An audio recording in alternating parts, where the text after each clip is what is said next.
Bom, pessoal, boa noite. Muito bom estar aqui novamente, né?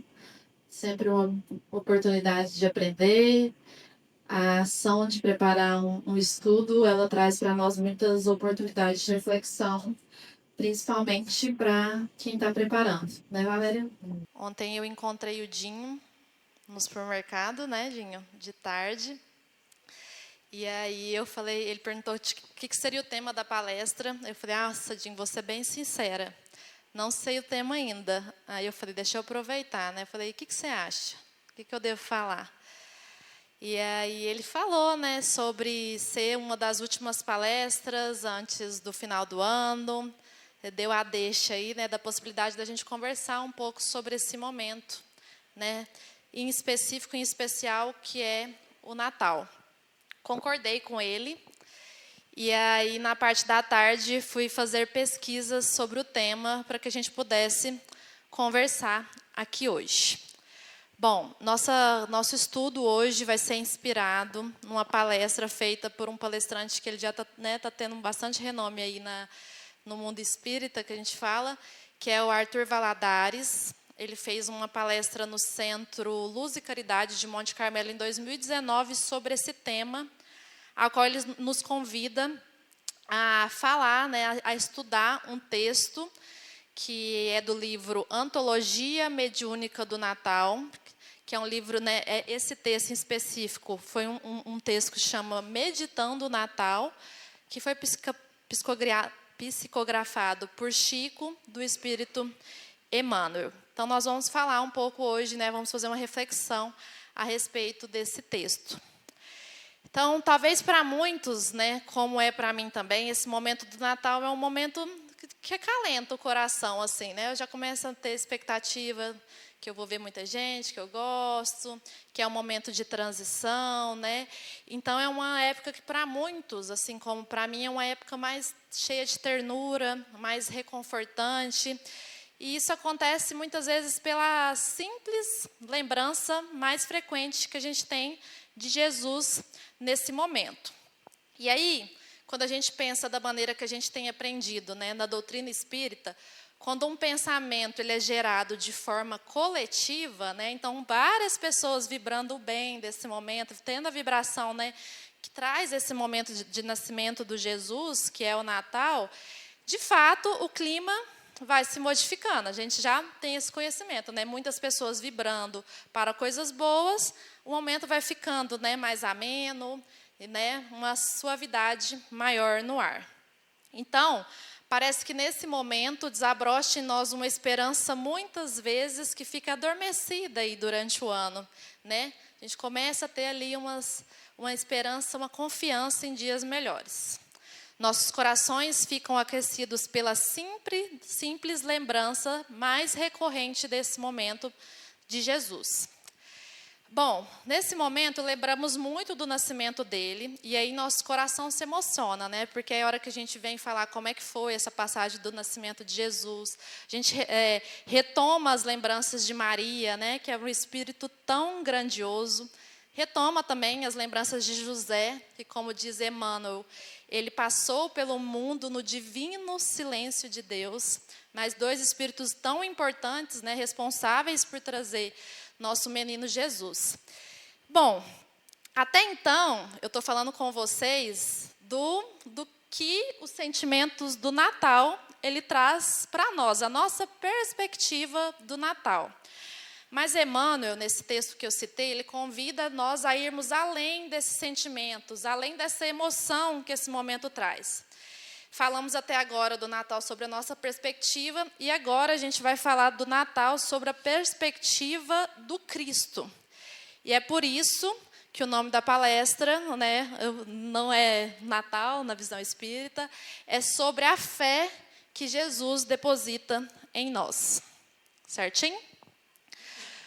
Bom, falando sobre essa fé que Jesus, né, deposita em nós, o texto Meditando o Natal, como eu falei, né, psicografado por Chico, ele diz o seguinte: na exaltação do Natal do Senhor, acalentemos a nossa fé em Jesus. Então, nesse momento de celebrar o Natal né, do Senhor, está tudo bem, que acalentemos, né, que comemoramos a nossa fé em Jesus, mas sem nos esquecermos da fé que Jesus deposita em nós. Complementa, não desceria o Senhor da comunhão com os anjos sem positiva confiança nos homens. Então, aqui acho que é a primeira reflexão da nossa conversa, e a mais importante da nossa conversa de hoje. O Natal, ele é a maior expressão da confiança que Cristo tem na humanidade. Então, né, Jesus vir para a humanidade, nascer na terra, é um ato de confiança extrema para com todos nós. Então, desceu em comunhão com os anjos, porque confiava e confia em nós. Mas a esperança de Jesus, nessa confiança, não é uma expectativa humana como a nossa, né? Porque a expectativa humana geralmente frustra, decepciona. Já a esperança de Cristo é um amor que sabe esperar. Tem nos esperado há muitos e muitos milênios de anos. Bom, Jesus Cristo, ele não olha a nossa personalidade transitória, que é essa personalidade que a gente tem aqui hoje, né? A Thalissa de agora, que tem, né, essa função, namora com tal pessoa, filhos de tais pessoas, e que tem essa personalidade cheia dos desafios e das necessidades de evolução. Ele não olha isso. Jesus, ele olha para nós, ele olha para a Thalissa e para cada um de nós como os espíritos imortais que somos. E aí, seria muito equívoco da nossa parte pensar que Jesus não espera nada da humanidade, que ele não está depositando uma fé tremenda em nós. Pois para que a terra se regenere, ele precisa de nós. Emmanuel, ele tem uma frase, né, ele diz que o cristão, nós, somos o braço do Evangelho. Nós somos o instrumento pelo qual Cristo abraça aqueles que ainda não encontraram o rumo. E aí, olha só a responsabilidade, né?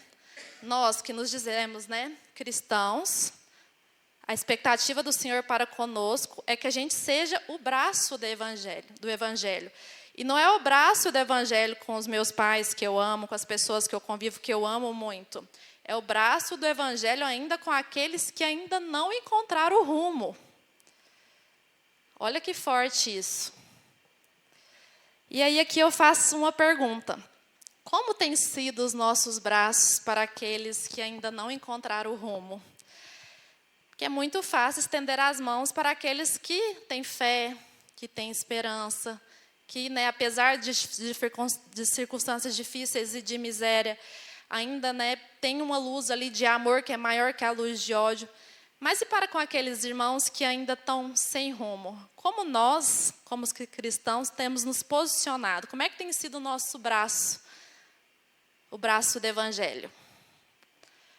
Fica a primeira reflexão para nós.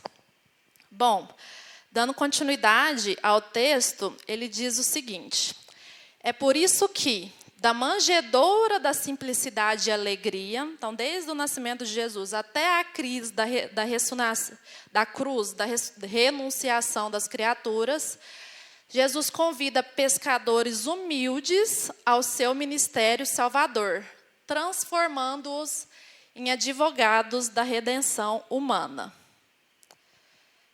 Bom, aqui é preciso ficar claro que nesse processo de redenção humana, Jesus não faz por nós, mas ele dá inúmeras oportunidades para que a gente possa fazer. Então, faz tudo, a frase, né? Jesus faz tudo para que possamos fazer. E aí, gostaria de relembrar a quantidade de oportunidades que ele nos dá diariamente para a nossa evolução, para que a gente possa, de fato, começar a ser esse braço do Evangelho. E aí, sempre quando eu falo de oportunidades, né, que a gente recebe diariamente, na maioria das vezes a gente passa disperso por elas, dispersos realmente, não despertos. Eu lembro de uma passagem de um filme bem antigo, mas que ele é muito gostoso de ver, que é o filme... deixa eu ver se eu consigo passar. A Volta do Todo-Poderoso, se eu não me engano, esse é o 2. E aí é uma sequência, né, de filmes que fala que um congressista eleito, ele recebe de Deus a missão de construir uma arca para o novo dilúvio, né? E então ele seria tipo como se fosse um Noé em Nova York. Bom, deu erro aqui, vamos ver se eu vou conseguir, Felipe, vamos ver. Acho que não vai dar certo. Será que eu consigo? Deixa eu tentar aqui pegar no YouTube, só um minuto, pessoal. Bom, então só introduzindo para vocês qual que é essa cena. Então, como eu falei, né, é o filme A Volta do Todo-Poderoso. E aí esse autor aqui, bastante famoso, ele representa Deus nessa história. E aí ele convoca um congressista eleito para ele fabricar uma arca para um dilúvio que está para vir, tal qual, né, ele começa a ser chamado de Noé de Nova York. E aquilo para a família dele foi muito complicado de entender, porque pensa só, o Marco Aurélio chega para mim lá hoje e fala que Deus falou com ele, ele tem que construir uma arca. Ai, socorro, né, Tiago? E aí eu vou falar, pirou, né? Marco Aurélio do céu, pirou de vez, tanto trem para fazer, e você agora resolveu criar. Então, assim, com certeza o nosso primeiro impacto é julgar horrores, e depois, nem sei se vamos tentar identificar as oportunidades que vêm através daquela ação. E aí, nesse caso, a moça que vai conversar com ele é a esposa desse cara que foi chamado, né, a ser o Noé de Nova York, e ela está realmente bem sem entender aquilo que ele está acontecendo, julgando muito e sem tentar procurar entender o porquê daquele chamado. Trazer um pouquinho mais? Claro, é para já. Obrigada. Se me permite, a senhora está bem? Tô. Não tô. É uma longa história. Eu adoro histórias. Eu mesmo sou um grande contador de histórias. O meu marido, o Noé de Nova York. O que está construindo a arca.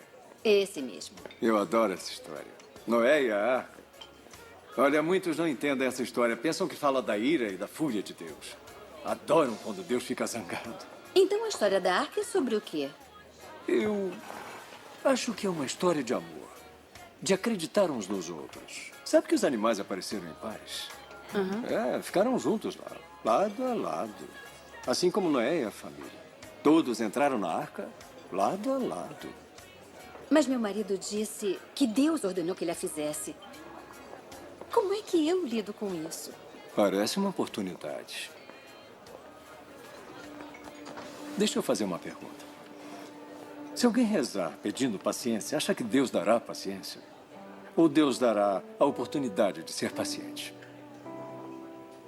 Se pedimos coragem, Deus dá coragem ou nos dá a oportunidade de sermos corajosos? Se alguém pede que a família seja mais unida, acha que Deus une a família com amor e alegria? Ou dá a eles a oportunidade de se amarem? Bom, eu vou correr. Muita gente para servir. Aproveite.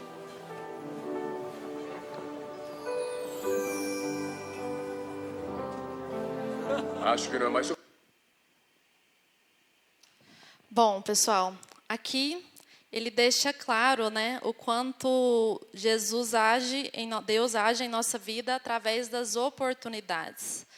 Então, né, se a gente está pedindo união da família, ele vai unir nossa família ou dar oportunidades para que essa união promova. Então, o primeiro ponto aqui, né, voltando ao nosso texto, é que durante esse período de redenção humana, ele tem nos dado oportunidades diárias de sermos esse braço fiel do Evangelho dentro dessa expectativa que ele deposita em nós. Dando continuidade ao nosso texto, Emmanuel ele lista exemplos bíblicos da confiança de Jesus em nós na humanidade, né?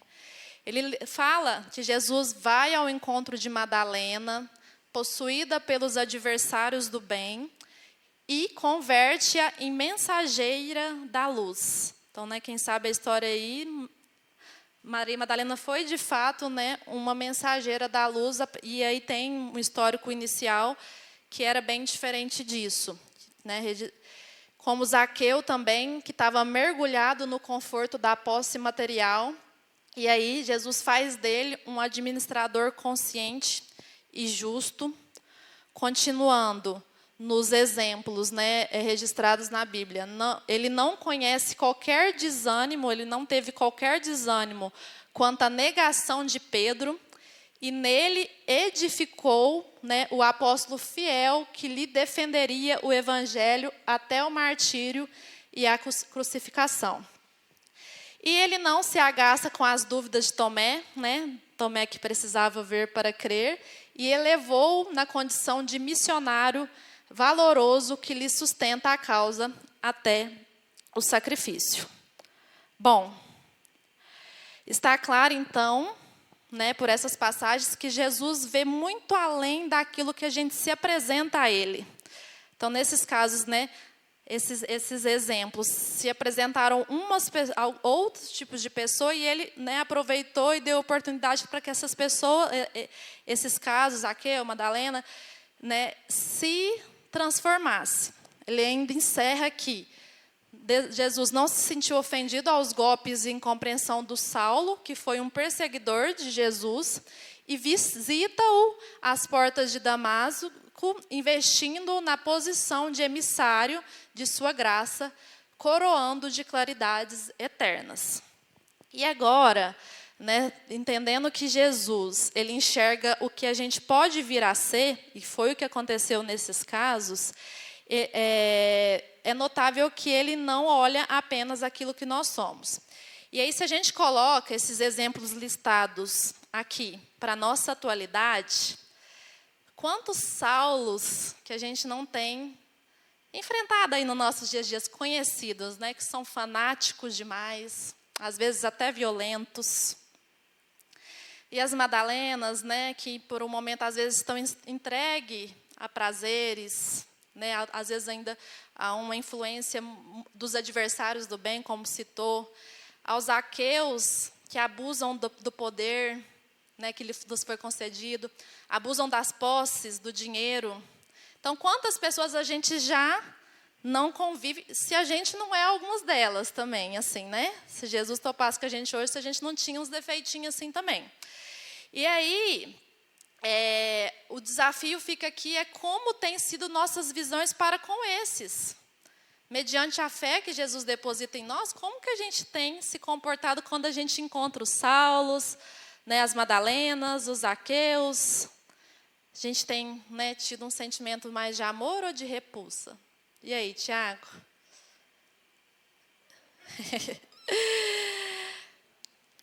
Bom, o Natal, pessoal, é um convite, né, para a gente renovar, apesar de ser um momento de muita emoção, mas olhando pela razão, para renovarmos o nosso olhar para com o próximo. E aí lembrar, né, indulgência para com o outro, mas é para com o outro todos, não para com apenas os meus.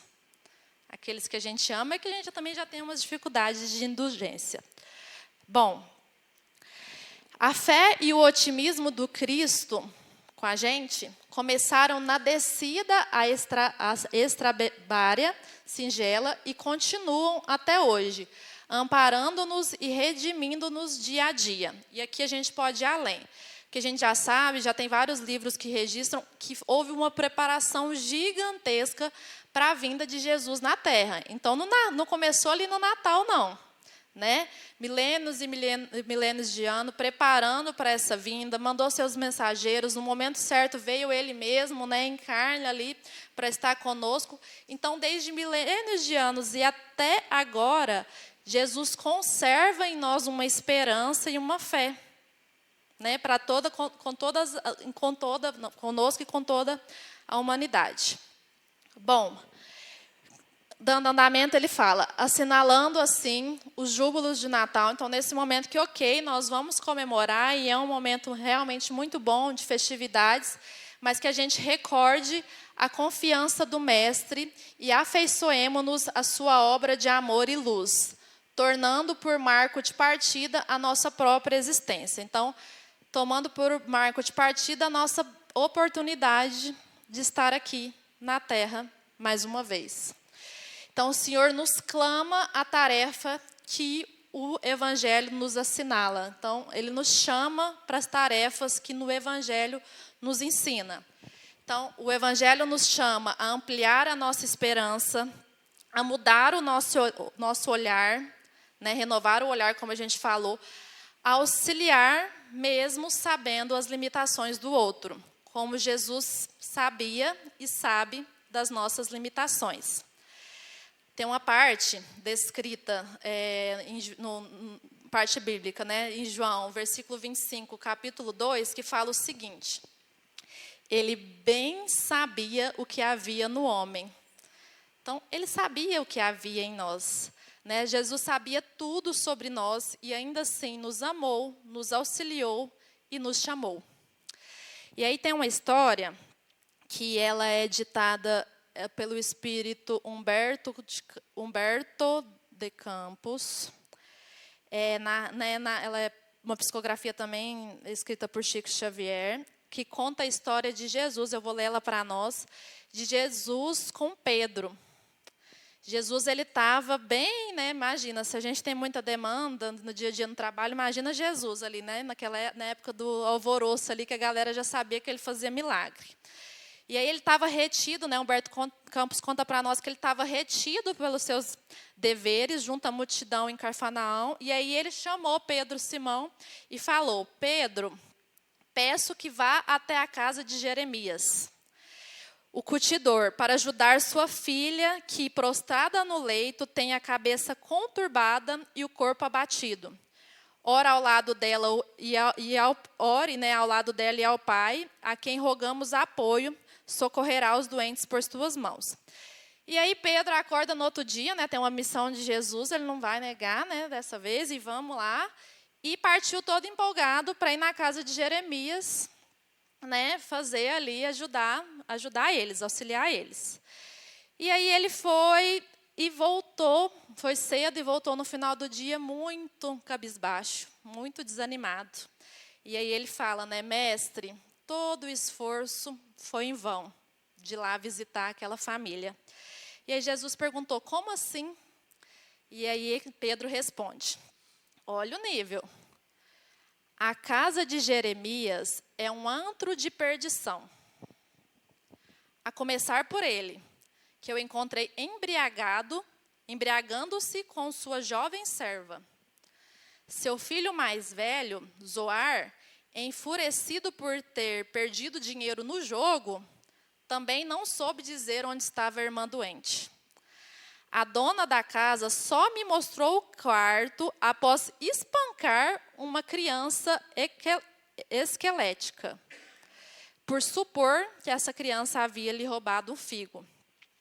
E no caminho, eu ainda passei por José, o filho caçula, que roubava joias de um cofre. Ah, mestre, que desilusão! Não duvido que se trate de uma doente, mas não parou de articular gestos indecorosos e de pronunciar frases indignas. Não aguentei e fugi, horrorizado. Senhor, procurei cumprir seus desejos, mas seria justo, em nome de Deus, ali entre vícios, falar em nome de Deus ali entre vícios, deboches, avarezas e obscenidades?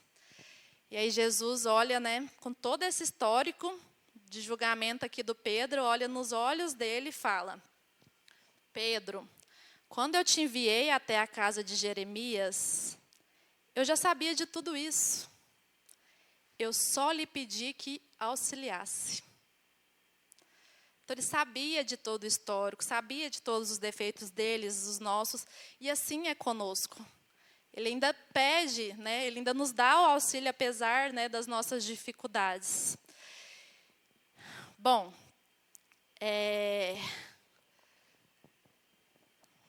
mais uma vez a nossa reflexão sobre, apesar dos pesares, né, como tem sido o nosso olhar para com os outros mediante essa necessidade de nos posicionarmos como cristãos, mas cristãos de verdade. A gente tem feito aquilo que nos né, provoca o tempo todo as palavras, o roteiro de Jesus Cristo. Bom, continuando, nos primeiros 3 séculos de cristianismo, os discípulos que lhes ouviram a celeste revelação levantaram-se e serviram-no com sangue e sofrimento, aflição e lágrima. Isso nos primeiros séculos, né? E agora, para nós, né, que nós outros estejamos agora dispostos a nos esforçar, né, a consagrar-lhes igualmente as nossas vidas, né, destinar ao Senhor as nossas vidas, considerando o crédito moral que a atitude dele para conosco significa. E aí aqui eu quero destacar uma palavra que eu achei muito interessante, que é a palavra crédito, né, o crédito moral. Crédito moral que a atitude de Jesus de vir até a terra, né, o nascimento dele aqui, significa para nós. A gente tem costume de falar, né, quando uma coisa boa, fala, nossa, que merecimento, né? A gente tem essa mania, assim, geralmente, principalmente no centro, falar, nossa, você teve muito merecimento e tudo. E aí, vocês acham que realmente a gente merece tanta coisa boa? Assim, a gente tem, no fundo, sido tão merecedores de tamanho amor e confiança? Emmanuel diz que, quando diz crédito moral, fica claro que não é merecimento, é misericórdia. Então, tudo que temos hoje, nosso corpo, nossas famílias, as oportunidades, os recursos que nós temos hoje, inclusive, a oportunidade de estar aqui no centro estudando, né, a palavra de Jesus, é um investimento de Cristo para que possamos multiplicar o bem. Quanta misericórdia. Aprendamos, trabalhemos e sirvamos, até que um dia, qual aconteceu ao velho Simeão na Boa Nova, possamos exclamar ante a presença divina: agora, Senhor, despede em paz o teu servo, segundo a tua palavra, porque em verdade meus olhos já viram a salvação. Então, meu sentimento para nós nesse Natal é que a paz de Jesus, nosso divino benfeitor, abençoe nossos corações, que nós nos sintamos aqui acolhidos e que em nosso ser possa vibrar a mais profunda alegria da boa nova da vinda de Jesus, focando no amor, na renovação e na vida prática de Cristo. Porque, no fundo, isso é o Evangelho, né? É a certeza que nos preenche, essa alegria que contagia, né, nós por inteiros e que nos impulsiona a caminhada que nos cabe trilhar neste caminho que Cristo abriu e que o tempo jamais poderá apagar. A gente tem um vídeo aqui na sequência, que acho que é para trazer um momento de reflexão para nós um pouco, né? É uma música espírita que fala sobre Jesus. E aí, na sequência, eu venho para a gente conversar mais um pouco, mas eu queria convidar todos vocês, né, nutridos desse sentimento de que tem alguém muito importante que confia em nós, que utilize desse momento para dar uma refletida aí, o que a gente pode ser um pouquinho melhor hoje, né? Nem que seja 0,001%, como a gente pode renovar nossos olhares, considerando tanta confiança que a gente recebeu. Vamos ver se agora vai dar certo. Se não der, eu também faço o mesmo esquema. Bom, essa música ela me chama a atenção porque a pessoa ela se mostra muito grata quando ela pensa em Jesus. E eu acho que esse é o sentimento que a gente deve ir para esse Natal mesmo, apesar que, né, nem sempre, não para todos, como eu falei que é para mim, esse seja um momento de muita alegria, né, de muita ternura, assim, muita calma no coração. Bom, eu pensei, né, como eu traria um tema aqui para vocês, dando sequência, né, à nossa fala sobre Jesus, e aí seria muito difícil. Eu vim aqui hoje, estava meio que angustiada de vir aqui falar com vocês hoje e não comentar sobre uma experiência que eu tive recentemente, né, no mês passado. acho que como eu falaria de Jesus e não falaria sobre essa situação. No mês passado, eu estive no Malawi, no campo de refugiados de Dzaleka. Acho que a primeira informação que a gente precisa falar aqui é que eu fui como voluntariado da Fraternidade Sem Fronteiras. Todas as vezes que eu faço palestra aqui, eu estou sempre com a camiseta assim. Hoje eu vim correndo do trabalho, não deu certo, e eu vejo que muitas pessoas aqui usam, esse Congresso do Espírito sempre fala. Mas eu tive a oportunidade de agora vivenciar essa organização humanitária. E aí, né, a oportunidade também de ver o quanto eles eram idôneos e também de vivenciar um local de tanta vulnerabilidade. E aí a gente conhece pobreza e, obviamente, tem muito o que se fazer aqui próximo de nós, mas quando a gente olha para uma situação tal essa que nós vivenciamos no Malawi, no campo de refugiados de Dzaleka, a gente conhece a verdadeira miséria, os vulneráveis dos vulneráveis. Então, eu vou trazer um pouquinho dessa história e sugerir, né, eu não poderia falar de Jesus hoje sem pedir que uma atenção especial para essa organização humanitária que me deu a oportunidade de vivenciar Jesus mais perto, nesses 31 anos até hoje, com certeza foi a mais perto, a vez mais perto que eu vivenciei ele, que eu o vi. Estou fugindo desse tema. Quando eu cheguei, né, eu cheguei numa terça, minha palestra era aqui na próxima segunda, eu fiz questão de desmarcar, que eu voltei bem envergonhada, eu acho que essa seria a palavra, assim. A minha terapeuta costuma falar que quando eu não estou conseguindo assimilar alguma coisa ainda, eu pulo ela. Então, até nós duas pulamos esse assunto, nós já estamos tratando de outros pontos na terapia, porque ele é realmente muito forte, o que a gente vivenciou, e daria, né, acho que em um momento, quando eu estiver um pouco mais preparada e confortada daquilo que vivenciei lá, daria para fazer uma palestra só dessa experiência com Fraternidade Sem Fronteira na África. Mas acho que seria muito injusto eu ter essa oportunidade de falar com vocês, véspera de Natal, e não pedir que nem é uma ajuda financeira. Obviamente que o projeto precisa de padrinhos, mas que nesse Natal vocês também orem pelas pessoas que estão lá. E aí é muito difícil não se emocionar, e ainda não tenho condições de falar sobre, mas a Fraternidade Sem Fronteira, né, ela está em 9 países, levando esperança e transformação para comunidades de extrema vulnerabilidade. Então, em continentes como Madagascar, Moçambique, Burundi, Congo e o Malawi, né, por exemplo. Bom, ainda, né, o pessoal lá do Bezerra de Menezes está tudo ansioso para eu fazer uma palestra sobre, mas ainda acho que vai chegar esse momento. E aí eu queria compartilhar um pouco de vocês o que é o campo de Dzaleka e o que a gente vivenciou lá. O campo de Dzaleka é um campo que fica na capital do Malawi. Ele tem, hoje, em torno de 56 mil habitantes, então é um Quirinópolis de refugiados, assim, vamos dizer, né? Absolutamente. Pessoas morando em barracas como essas, e dentro não tem colchão, não tem cozinha, é só a barraca, a lona e o chão. É assim que eles sobrevivem. E por que eles estão lá? São pessoas que vêm, assim, para vir morar num lugar desse, é porque eles vieram de histórias muito complicadas em seus países. E aí o Malawi é um dos países ali da região da África que recebe os refugiados.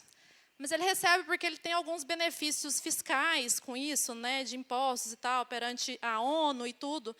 E ele joga os refugiados literalmente nesse campo, que é uma prisão, que a gente fala sem grade, mas é uma prisão. Para a gente chegar nesse campo tem três barreiras policiais, e não é para nos impedir de chegar, é para impedir qualquer um deles de sair. Por quê? Eles não podem trabalhar, eles são proibidos de estudar, são proibidos de tudo. Eles são jogados dentro desse campo e não podem sair dali mais. E aí eles se viram ali dentro do próprio campo de Dzaleka para poder sobreviver. E aí, das muitas coisas, né, as que eu consigo hoje compartilhar, seria alguns casos, então, né, do resgate de idosos em situação muito críticas, totalmente abandonados. A maioria, essa é uma mama, né? eu já fui para lá consciente de que as mães, para alimentar os seus filhos, elas precisavam vender seu próprio corpo, mas lá me impactou um pouco mais, porque aí eu entendi que isso acontece na frente dos próprios filhos, dentro dessas barracas, em troca de um pacote de bolacha. E aí essa foto, para mim, significa muito, que eu fiquei muito apegada com a irmã dessa menina. E aí a gente estava brincando, a gente tinha construído uma casa nesse dia, e aí essa menininha ela tinha chupado uma manga. E aí tinha ficado um fiapo de manga do lado da boca dela. E a Anne, que é a irmã dela, veio me abraçar e viu que tinha um fiapo de manga do lado do rosto da irmã dela. E ela foi lá, tirou e comeu. E aí eu perguntei, Anne, você está há quantos dias sem comer? Ela falou, 4. Então, esse é o olhar das mamas, né? Que na hora que elas vinham, nos contavam as histórias. Para estar naquelas situações, eles passaram por coisas muito piores. Então, essa mama, por exemplo, trouxe para nós, né, a situação de que foi os maridos, os rebeldes, né, principalmente no Congo, eles estão invadindo as áreas, e aí eles geralmente matam os maridos, né, violentam as mulheres e as filhas, e aí elas vêm, então, geralmente são mulheres e filhas, e aí elas vêm sem oportunidade vividas e lançadas nesse campo para sobreviver. E vem o projeto do Fraternidade Sem Fronteira. E aí, mediante, né, tanta escuridão, tanta dificuldade, que ainda está difícil assimilar, a gente vê pontos de luz. E aí, assim que eu nos convido a ser, não só, né, num projeto como esse, mas luz com aqueles nossos irmãos que, como eu disse, né, às vezes não estão ali no nosso círculo de convivência, não são do jeito que a gente entende que é o correto, ou daqueles que são, sim, mas que estão passando por experiências muito difíceis, como essa. Esse povo aqui, né, eles me ensinaram muito que, apesar das dificuldades, são pessoas de extrema fé. E aí a gente começou a ver, né, lá são 53 mil habitantes, mas atendidos pelo projeto vão ter em torno de 1.500 ainda só famílias. Mas a gente vê crianças numa situação de não ter nem o que beber de água, e aí pula quando ele é acolhido no projeto, uma felicidade imensa por ter um pão. E aí o projeto também hoje, né, traz as escolas, a escola do Ubuntu, que dá a essas crianças a possibilidade de estudar. A possibilidade de estudar aqui, ela é muito importante, porque é a única possibilidade de daqui 10 a 15 anos essas crianças saírem do campo. Porque hoje tem um certificado que faculdades muito importantes no Brasil, né, no mundo, recebem as crianças que têm esse currículo que a escola hoje está implantando. Então, eles vão poder sair do campo não como refugiados, e sim como pessoas do Congo, tal, que foram convidadas por essas faculdades a estudar.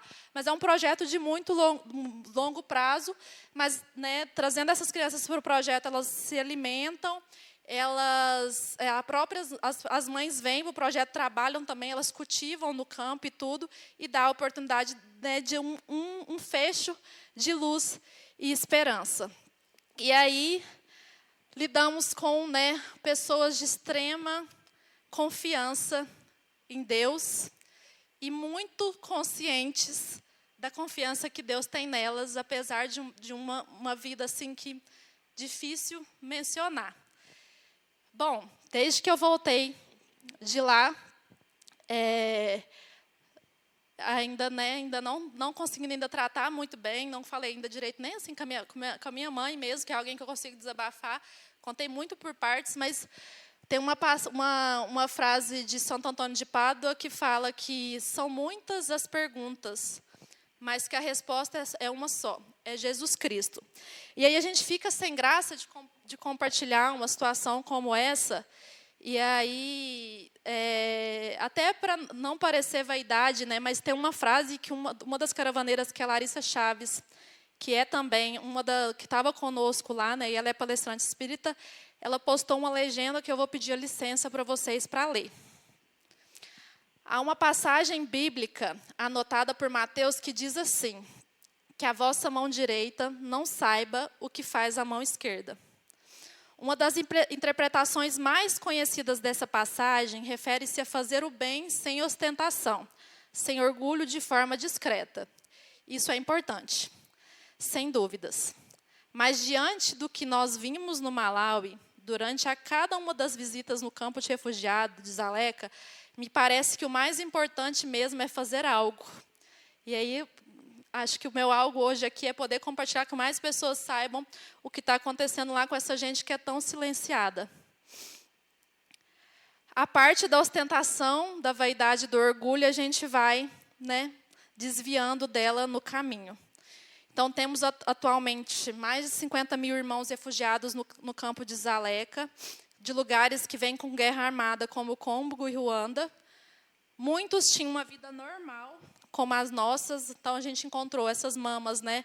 Eram engenheiras, jornalistas, tinham vidas comuns, como as nossas. E aí, elas hoje estão, né, no quinto país mais pobre do mundo, perderam a liberdade de sair do campo, e a única ajuda humanitária que vinha uma ajuda da ONU, mas aí está acontecendo todas essas questões, né, principalmente com os Estados Unidos, a ONU cortou. Então, todas as famílias recebiam $5 por mês, e agora, não, a partir desse mês, não tem mais. Então, a única maneira deles sobreviverem hoje é a Fraternidade Sem Fronteiras. E aí, acho que valia trazer para vocês, né, essa informação, e quem sentir no coração também pesquisar sobre a fraternidade. E é isso, pessoal. Ainda acho, né, como falei, ainda estou muito envergonhada de tudo que vivenciei. A gente vai na expectativa de auxiliar, mas nós quem somos auxiliados, e temos uma oportunidade gigante de principalmente descer do ego um pouco. E eu acho que é isso, né? Cristo em nossa vida Ele é o mais perfeito resumo, é a mais grandiosa resposta de Deus aos nossos anseios, aos nossos dramas, às nossas lutas. Jesus é a presença viva, a presença divina dessa misericórdia, desse amor que não mede esforços, que não tem medidas e que sempre nos ampara. As pegadas que Jesus Cristo deixou, elas são imortais e inapagáveis. E aí, né, a gente segue esse roteiro de luz, quando a gente desperta a consciência. Bom, o roteiro está aí, Jesus Cristo nos deixou, a luz do Mestre nos visitou com a vinda dele, né, na Terra, e que cada um de nós agora possamos aproveitar o fecho dessa luz da vinda dele para poder, né, escrever uma história mais parecida com aquilo que ele nos ensina. Eu quero aproveitar a oportunidade de desejar a todos um Feliz Natal, pedir desculpa por ter me emocionado, ainda é um tema ainda que está um pouco sensível, mas acho que seria muito ruim vir cá e não falar dele, e pedir que, né, pelo menos orem por essas pessoas. E eu sei que, né, diferente do que é para mim, o Natal é um momento de muita alegria, acalento, para algumas pessoas, né, que às vezes perderam seus entes queridos, né, é um momento que a gente sente muita falta também.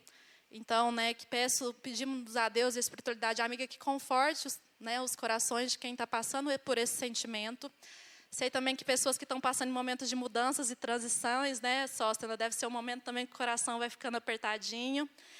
Mas, né, que confiemos que o Natal é uma oportunidade de relembrarmos junto, não só o nascimento de Jesus, mas também o quanto nós somos importantes para Ele e toda a fé que Ele deposita em nós. Então, Feliz Natal, e se a gente não se vê também, um 2026 muito, muito cheio de amor para todos nós. Obrigada.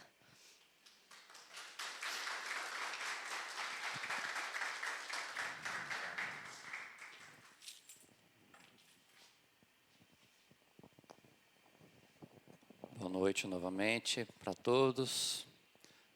Estão todos bem? Agora um pouco mais emocionados, né? História que, assim, marca muito, né?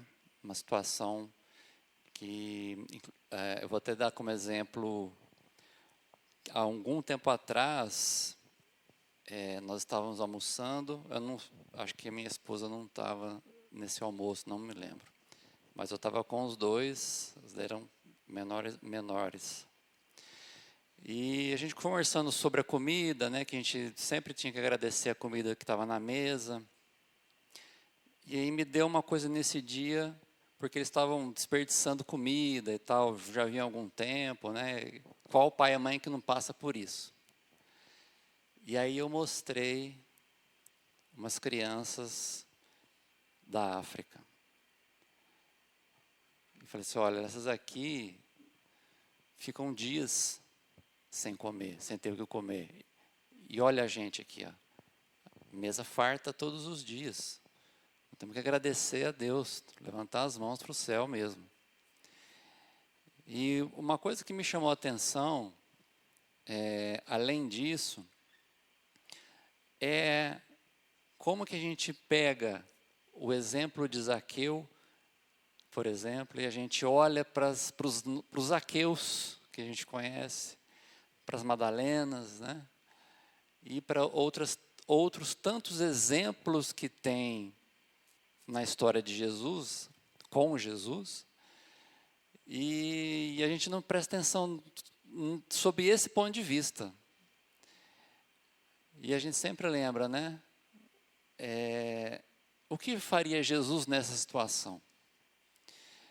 Então, Thalissa, obrigado por ter compartilhado isso com a gente. A gente assistiu sua live daquele dia. E a gente sempre deve ter em mente o seguinte, às vezes a gente é uma situação pesada, uma situação que mexe com a gente mesmo, mas eu estou aqui do outro lado do mundo, o que eu posso fazer? Né? A gente pensa assim, mas eu estou de mãos atadas aqui, eu não posso ir lá, o que eu posso fazer? A oração tem poder. Então, hoje principalmente, né, que a gente ainda está nesse clima, quando a gente for para o passe, vamos mentalizar nossos irmãos lá, que precisam tanto, né, e às vezes muito mais do que nós, né.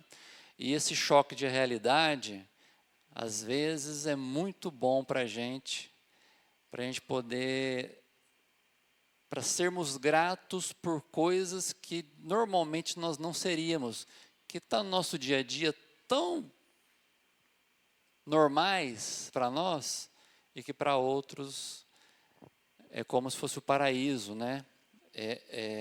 Uma vez eu escutei uma coisa que também me marcou, que é assim, você está vivendo o sonho de alguém.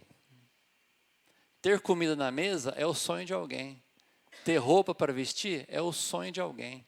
Uma casa, um carro, uma bicicleta, é o sonho de alguém. Então, quanto vale isso que nós estamos vivendo hoje?